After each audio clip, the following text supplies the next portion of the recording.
नमस्कार दोस्तों, स्वागत है आपका फाइनेंस तत्व चैनल पर, जहां हम आसान भाषा में समझते हैं पैसे और निवेश की दुनिया को। आज हम बात करेंगे एक ऐसे टॉपिक की जो जितना सुनने में रोचक है, उतना ही जरूरी भी। जी हाँ, स्टॉक मार्केट।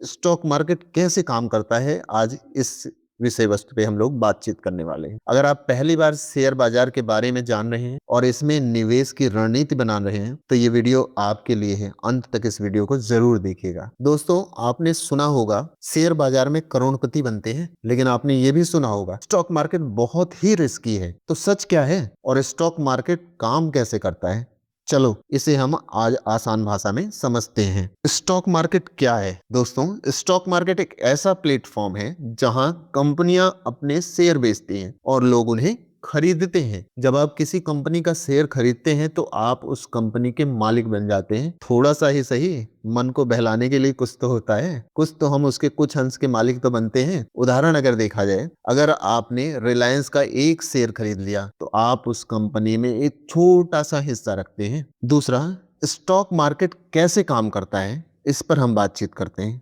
स्टॉक मार्केट दो तरीके से काम करता है। पहला प्राइमरी मार्केट, दूसरा सेकेंडरी मार्केट। अब प्राइमरी मार्केट में क्या होता है, जब कोई कंपनी पहली बार अपने शेयर बेचती है उसे आईपीओ, आईपीओ मतलब इनिशियल पब्लिक ऑफरिंग कहते हैं, उसके माध्यम से वो अपने शेयर को पहली बार लोगों को बेचती है। एग्जाम्पल, जोमेटो या पेटीएम का आईपीएम के बारे में आपने सुना होगा। लोग कंपनी में निवेश करते हैं और कंपनी पूंजी जुटाती है। सेकेंडरी मार्केट क्या होता है, जहां आप और मैं पहले से लिस्टेड कंपनियों के शेयर खरीदते और बेचते हैं। ये काम होता है एनएसई यानी नेशनल स्टॉक एक्सचेंज के माध्यम से और बीएसई यानी बॉम्बे स्टॉक एक्सचेंज के जरिए से। ये तो बात हो गई स्टॉक मार्केट कैसे काम करता है। लेकिन स्टॉक मार्केट की कीमतें ऊपर नीचे क्यों होती हैं?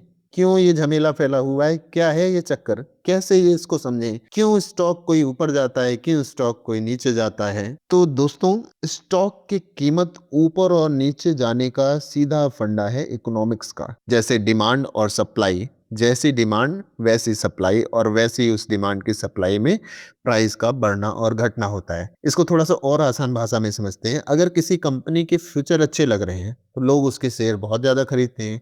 अब जब लोग शेयर की डिमांड ज्यादा करते हैं तो कंपनी के पर शेयर की प्राइस भी बढ़ती हुई दिखाई देती है। दूसरा, अगर कंपनी के नंबर या खबरें खराब हैं, यानी कंपनी का परफॉर्मेंस अगर अच्छा नहीं चल रहा है, तो लोग क्या करेंगे? साधारण भाषा में अगर देखा जाए, साधारण तरीके से कोई चीज अगर सही से नहीं काम कर रही है तो लोग उसको छोड़ना चालू कर देते हैं। तो शेयर में भी ऐसे होता है कि लोग शेयर को बेचना चालू कर देते हैं, यानी शेयर का प्राइस गिरना चालू हो जाता है। तो अब आप मोटे तौर पे इस चीज को समझ रहे होंगे कि स्टॉक मार्केट में प्राइस का ऊपर और नीचे होना किस तरीके की चीजों पर आधारित होता है। इन पर किन चीजों का असर पड़ता है, कैसे ये स्टॉक की कीमतें ऊपर और नीचे होती हैं? तो इसके मुख्य कारण देखा जाए तो कंपनी का परफॉर्मेंस, कोई न्यूज, इकोनॉमी, इंटरेस्ट रेट या फिर जियोपॉलिटिकल कोई इस तरीके के इवेंट हो रहे हैं, वो सारी चीजें इन पर प्रभाव डालती हैं। तो बात ये आती है, जब इतना ये स्टॉक मार्केट इतना ऊपर नीचे दिख रहा है, किसी शेयर की कीमत ज्यादा किसी की कम, ये सारी चीजें हमारी समझ में आ रही हैं, तो लोग स्टॉक मार्केट से पैसे कैसे कमाते हैं? तो दोस्तों,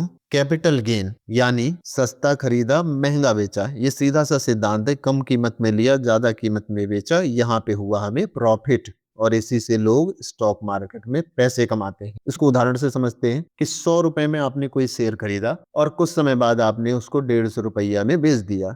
अब भाई 150 रुपए में जब बेचा तो 100 और 150 के बीच का गैप क्या हुआ? 50 रुपए। और किसकी जेब में गया? शेयर बेचने वाले की जेब में। यानी क्या हुआ? शुद्ध मुनाफा, शुद्ध फायदा 50 रुपए का। तो ये एक तरीका है स्टॉक मार्केट में शेयर के प्राइस के अप डाउन होने से और उससे कैपिटल गेन जो हमें होता है वो। दूसरा माध्यम भी है, वो है डिविडेंड। कुछ कंपनियां अपने मुनाफे का हिस्सा शेयर धारकों को देती हैं, इसे डिविडेंड कहते हैं। जैसे कोई कंपनी है, सालाना जब उसकी पूरी प्रॉफिट एंड लॉस शीट आती है, उसको प्रॉफिट होता है, तो वो अपने जितने शेयर धारक होते हैं वो निश्चित करते हैं कि ये पर शेयर धारक को पर शेयर के लिए 10 रुपए दिए जाएंगे। तो एक इसके माध्यम से भी, डिविडेंड्स के माध्यम से भी हम प्रॉफिट कमाते हैं। इसके अलावा लॉन्ग टर्म ग्रोथ, अगर आपने सही कंपनी में लॉन्ग टर्म निवेश किया है तो पैसा 5 से 10 सालों में, इवन कुछ कम समय में ही कई गुना बढ़ जाता है। ये सारी चीज़ें संभव है शेयर मार्केट में, म्यूचुअल फंड के माध्यम से, इस तरीके की जो हमारी बाज़ार है, इक्विटी के माध्यम से हम इसको संभव होता हुआ देख पाते हैं। अब बात करते हैं कि भई ये सारे तामझाम तो ठीक हैं, फ़ायदा भी दिख रहा है, शेयर मार्केट क्या है ये भी समझ में आ रहा है और बाकी चीज़ें भी समझ में आ रही हैं, लेकिन ये शेयर कैसे खरीदें और बेचें कैसे? क्या करना है? किस तरीके से होगा? तो इसके लिए सिंपल सा साधारण सा मामला है कि आपके पास होना चाहिए पैसा और साथ-साथ आपके पास होना चाहिए एक डीमैट अकाउंट और ट्रेडिंग अकाउंट। अब इसके लिए बहुत सारे मल्टीपल प्लेटफ़ॉर्म हैं, बहुत सारे भारत के अंदर काम कर रहे हैं ब्रोकर्स, जिनसे आप शेयर मार्केट के अपने डीमैट अकाउंट को खोल सकते हैं। इसके अलावा बहुत सारे ब्रोकिंग ऐप के माध्यम से खरीद-फरोख्त होती है, वहाँ से भी आप कर सकते हैं। बस आपको पता ये होना चाहिए कि कौन-सा शेयर खरीदना है और इसके लिए आपको एक अच्छी रिसर्च करनी चाहिए।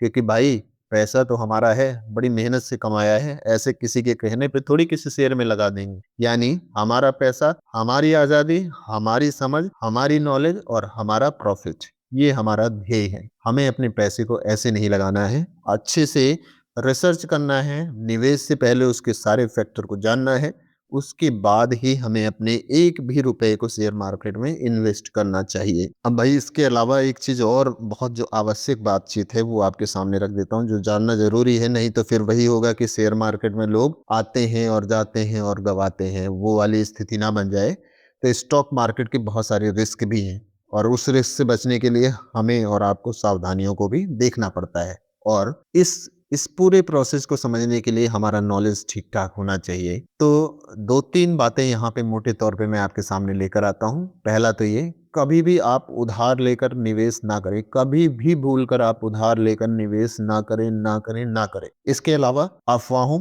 व्हाट्सएप ग्रुप या इस तरीके के ग्रुप्स के माध्यम से होने वाले इवेंट के माध्यम से भी आप निवेश को करने से बचें, नहीं तो फिर आप समझ सकते हैं, खुद समझदार हैं। तीसरा, लंबी अवधि के नज़रिए से निवेश करें। लंबी अवधि का नज़रिया आपको लंबे समय में लंबा प्रॉफिट गेन दे रहा होगा, इसकी संभावना बहुत ज़्यादा होती है। इसके अलावा आप जब भी निवेश करें वो डाइवर्सिफ़ाई करके निवेश करें। एक ही शेयर में सारा पैसा डालने से अच्छा है कि आप मल्टीपल डोमेन के शेयर में पैसा लगाएँ, अलग-अलग थोड़ा-थोड़ा पैसा लगाएँ और रिस्क को आप कम से कम अपने पास आने दें। इसके अलावा कंपनी के फंडामेंटल को ज़रूर देखें।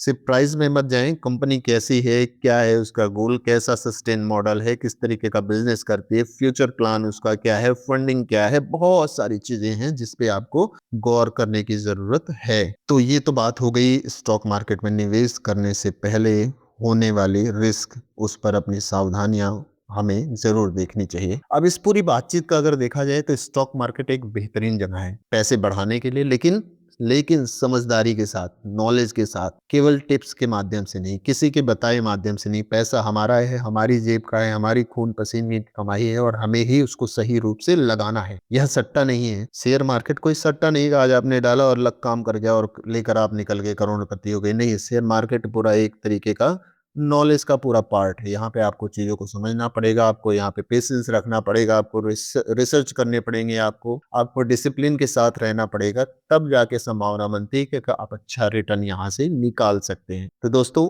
उम्मीद है कि आप सभी को आज की ये वीडियो बहुत अच्छी लगी होगी, ज्ञानवर्धक लगी होगी। निश्चित रूप से फाइनेंशियल फ्रीडम की तरफ एक कदम आप आगे बढ़ा रहे होंगे। अगर आपको ये वीडियो पसंद आई तो चैनल को लाइक करें, शेयर करें और सब्सक्राइब करें अपने चैनल फाइनेंस तत्वा को। अगली वीडियो में आप सभी के साथ फिर एक नई विषय वस्तु के साथ, एक नए टॉपिक के साथ मिलते हैं। तब तक आप सभी को जय हिंद।